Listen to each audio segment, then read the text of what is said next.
Class 7 থেকে 12 পর্যন্ত ছাত্রছাত্রীদের জন্য Edubhavan online education app Google play store থেকে ফ্রিতে ডাউনলোড করো, লিংক ডেসক্রিপশন। মুখ্যমন্ত্রী মমতা বন্দ্যোপাধ্যায়ের সঙ্গে দেখা করলেন নয়াদিল্লিতে নিযুক্ত বাংলাদেশি হাই কমিশনার এম রিয়াজ হামিদুল্লাহ। 3 দিনের সফরে রবিবার রাতে নয়াদিল্লি থেকে কলকাতায় এসেছেন তিনি। সোমবার বিকেল 5টা নাগাদ নবান্নে গিয়ে মুখ্যমন্ত্রীর সঙ্গে দেখা করেন তিনি। হামিদুল্লাহর সঙ্গে ছিলেন কলকাতার বাংলাদেশের ভারপ্রাপ্ত Deputy High Commissioner Muhammad Ashraful Sikdar. রাজ্যের মুখ্য সচিব মনোজ পন্থ উপস্থিত ছিলেন সাক্ষাতের সময়।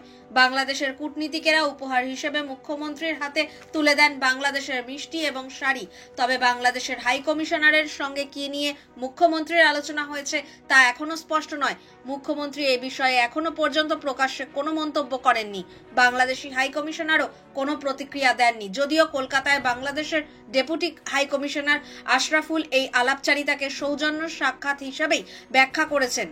প্রায় 9 বছর পরে বাংলাদেশের হাই কমিশনারের সঙ্গে এই ধরনের কোনো আলাপচারিতা হলো রাজ্যের মুখ্যমন্ত্রীর।